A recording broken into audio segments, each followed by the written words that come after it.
നമസ്കാരം. Tips and ട്രിക്സിലേക്ക് ഏവർക്കും സ്വാഗതം. അപ്പോൾ ഇന്ന് നമ്മൾ പഠിക്കാൻ പോകുന്ന സെഷൻ PSC ആവർത്തിക്കുന്ന കൺഫ്യൂസിംഗ് ഫാക്ട്സ് കൺഫ്യൂഷൻ ഇല്ലാതെ പഠിക്കാം.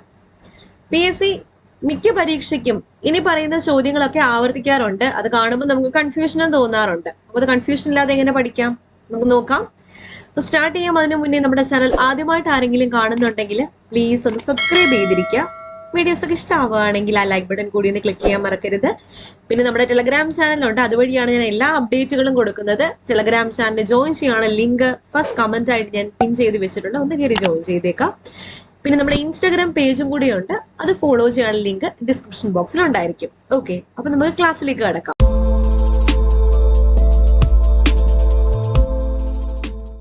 ആദ്യത്തെ ഫാക്ട്, ജീവിത സമരം ആരുടെ ആത്മകഥയാണ്?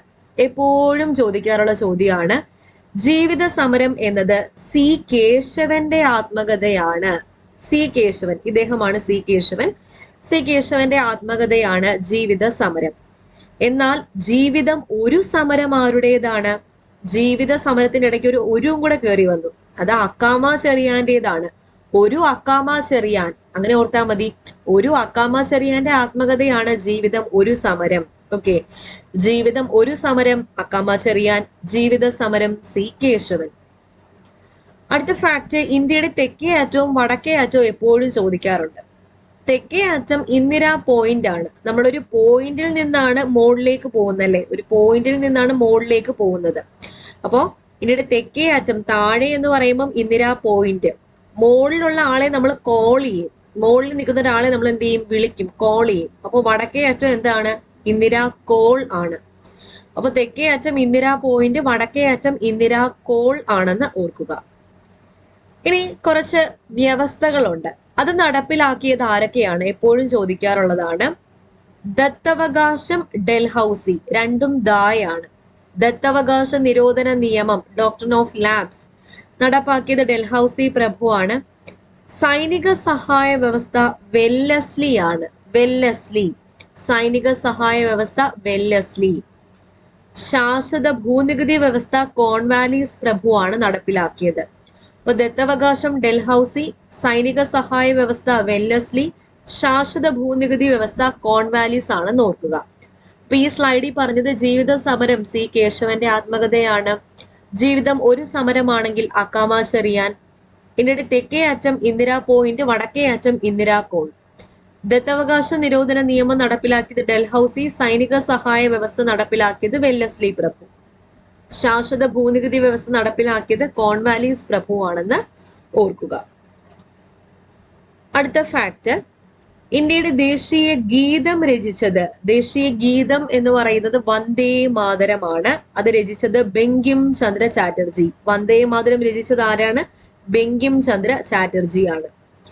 എന്നാൽ ഇന്ത്യയുടെ ദേശീയ ഗാനമായ ജനഗണമന, ദേശീയ ഗാനം ജനഗണമന രവീന്ദ്രനാഥ് ടാഗോർ ആണ് രചിച്ചത്. അപ്പൊ ദേശീയ ഗീതം, ഇതാണ് ബങ്കിം ചന്ദ്ര ചാറ്റർജി, ഇദ്ദേഹമാണ് ദേശീയ ഗീതം രചിച്ചത്. ദേശീയ ഗാനം രചിച്ചത് ആരാണ്? രവീന്ദ്രനാഥ ടാഗോറും ആണ്. ഇനി കേരളത്തിലൂടെ ഒഴുകുന്ന നദികളിൽ ഏറ്റവും വലിയ നദി ഭാരതപ്പുഴയാണ്. എന്നാൽ ഏറ്റവും നീളം കൂടിയ നദി ചോദിച്ചാൽ പെരിയാർ. പെരിയാർ, നീളം കൂടുതലാണ് പെരിയാറിന്. എന്നാൽ വലിയ നദി ഏതാണ്? ഭാരതപ്പുഴയാണ്. നീളം കൂടുതൽ പെരിയാർ. ഇന്ത്യയുടെ രത്നം എന്നറിയപ്പെടുന്നത് മണിപ്പൂരാണ്. ഇന്ത്യയുടെ രത്നം എന്നറിയപ്പെടുന്നത് മണിപ്പൂരും ഇന്ത്യയുടെ കോഹിനൂർ എന്നറിയപ്പെടുന്നത് ആന്ധ്രാപ്രദേശുമാണ്. അപ്പൊ ഇന്ത്യയുടെ ദേശീയ ഗീതം ബങ്കിം ചന്ദ്ര ചാറ്റർജി, ദേശീയ ഗാനം രവീന്ദ്രനാഥ ടാഗോർ. കേരളത്തിലൂടെ ഒഴുകുന്ന നദികളിൽ ഏറ്റവും വലിയ നദി ഭാരതപ്പുഴ, ഏറ്റവും നീളം കൂടിയ നദി പെരിയാർ. ഇന്ത്യയുടെ രത്നം മണിപ്പൂരാണെങ്കിൽ ഇന്ത്യയുടെ കോഹിനൂർ എന്താണ്? ആന്ധ്രാപ്രദേശ് ആണ്. ഇത് സ്ഥിരം ചോദ്യം, ഇപ്പോഴും ചോദിച്ചു. ഗാന്ധിജിയുടെ രാഷ്ട്രീയ ഗുരു ആരാണ്? ഗോഖലെയാണ്. ഗോപാലകൃഷ്ണ ഗോഖലെയാണ് ഗാന്ധിജിയുടെ രാഷ്ട്രീയ ഗുരു. അങ്ങനെയെങ്കിൽ ഗാന്ധിജിയുടെ ആത്മീയ ഗുരു ആരാണ്? അത് ലിയോ ടോൾസ്റ്റോയി ആണ്. ഗാന്ധിജിക്ക് രാഷ്ട്രീയ ഗുരുവും ഉണ്ട്, ആത്മീയ ഗുരുവും ഉണ്ട്. സ്പിരിച്വൽ ലീഡറും ഉണ്ട്, പൊളിറ്റിക്കൽ ലീഡറും ഉണ്ട്. പൊളിറ്റിക്കൽ ലീഡറാണ് ഗോപാലകൃഷ്ണ ഗോഖലെ. ആത്മീയ ഗുരു ആരാണ്? ലിയോ ടോൾസ്റ്റോയി ആണ്. മനുഷ്യ ശരീരത്തിൽ കൂടുതലുള്ള മൂലകം ഓക്സിജൻ ആണെങ്കിൽ കൂടുതലുള്ള ലോഹം കാൽസ്യം ആണ്. മനുഷ്യരിൽ കൂടുതലുള്ള മൂലകം എന്താണ്? ഓക്സിജൻ ആണെങ്കിൽ കൂടുതലുള്ള ലോഹം ഏതാണ്? കാൽസ്യം ആണ്. ലോഹം എന്ന് പറയുമ്പോൾ മെറ്റൽ ആണ് കാൽസ്യം. എലമെന്റ് ഏതാണ് എന്ന് ചോദിച്ചാൽ അത് ഓക്സിജൻ ആണ്.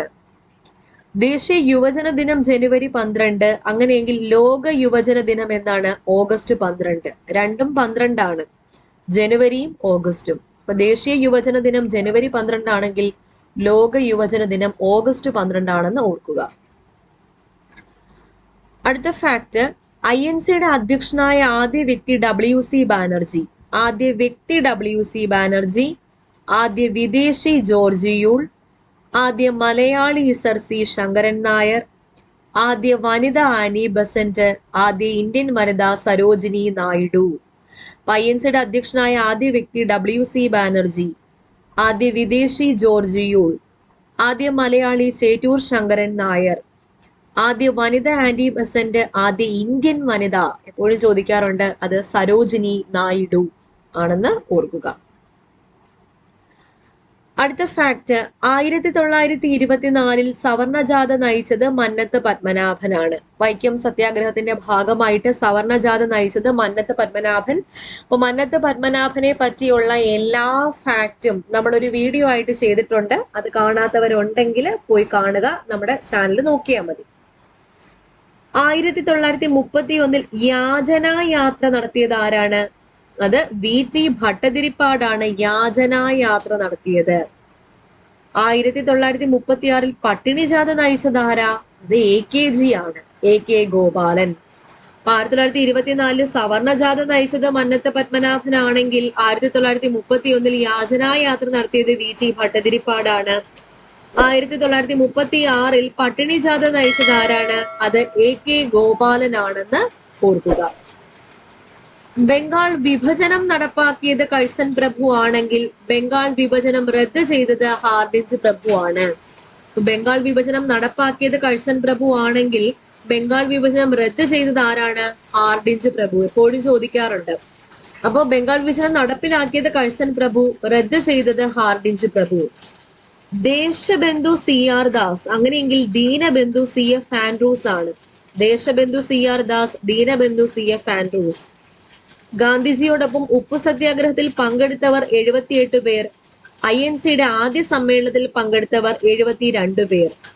ഗാന്ധിജിയോടൊപ്പം ഉപ്പു സത്യാഗ്രഹത്തിൽ പങ്കെടുത്തവരുടെ എണ്ണം 78. അപ്പൊ ഗാന്ധിജിയോടൊപ്പം ഉപ്പു സത്യാഗ്രഹത്തിൽ പങ്കെടുത്തവർ 78, INCയുടെ ആദ്യ സമ്മേളനത്തിൽ പങ്കെടുത്തവർ 72.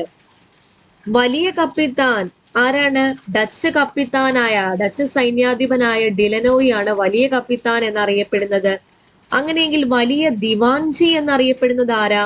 അത് രാജാ കേശവദാസ് ആണ്, രാജാ കേശവദാസ്. മലയാളി മെമ്മോറിയൽ സമർപ്പിക്കപ്പെട്ട വർഷം 1891 ആണെങ്കിൽ ഈഴവ മെമ്മോറിയൽ സമർപ്പിക്കപ്പെട്ടത് 1896. 1896. വഞ്ചി ഭൂപതി എന്നറിയപ്പെട്ടത് തിരുവിതാംകൂർ രാജാക്കന്മാരാണെങ്കിൽ വഞ്ചീശ മംഗളം എന്നറിയപ്പെട്ടത് തിരുവിതാംകൂറിന്റെ ദേശീയ ഗാനമാണ്. തിരുവിതാംകൂറിന്റെ ദേശീയ ഗാനം. വഞ്ചി ഭൂപതി എന്നറിയപ്പെടുന്നത് തിരുവിതാംകൂർ രാജാക്കന്മാർ, വഞ്ചീശ മംഗളം തിരുവിതാംകൂറിന്റെ ദേശീയ ഗാനം. അപ്പൊ ബംഗാൾ വിഭജനം നടപ്പാക്കിയത് കഴ്സൺ പ്രഭു, റദ്ദ് ചെയ്തത് ഹാർഡിഞ്ച്. ദേശബന്ധു CR ദാസ്, ദീനബന്ധു CF ആൻഡ്രൂസ്. ഗാന്ധിജിയോടൊപ്പം ഉപ്പു സത്യാഗ്രഹത്തിൽ പങ്കെടുത്തത് 78, INCയുടെ ആദ്യ സമ്മേളനത്തിൽ പങ്കെടുത്തത് 72. വലിയ കപ്പിത്താൻ ഡിലനോയ്, വലിയ ദിവാൻജി രാജാ കേശവദാസ്. Malayali memorial 1891, Ezhava memorial 1896. വഞ്ചി ഭൂപതി തിരുവിതാംകൂർ രാജാക്കന്മാർ, വഞ്ചീശമംഗളം തിരുവിതാംകൂറിന്റെ ദേശീയ ഗാനം. ഓക്കെ, അപ്പൊ ഇത്രയും ഫാക്റ്റ് ആണ് ഇന്ന് ഡിസ്കസ് ചെയ്തത്. എല്ലാം പ്രധാനപ്പെട്ട ഫാക്ട്സ്, ഇപ്പോഴും PSC റിപ്പീറ്റ് ചെയ്തുകൊണ്ടിരിക്കുന്ന ഫാക്ട്സ്. അപ്പൊ ക്ലാസ് ആവർത്തിച്ചൊന്ന് കാണുക, ഇതൊന്ന് മനഃപ്പാഠമാക്കുക. ഓക്കെ, അപ്പൊ വീഡിയോ ഇഷ്ടപ്പെടാൻ ഉറപ്പായിട്ടൊന്ന് ലൈക്ക് ചെയ്യുക. ഇതുപോലത്തെ ക്ലാസ്സുകൾ ഇനിയും പ്രതീക്ഷിക്കാവുന്നതാണ്. വീണ്ടും കാണാം. Thank you.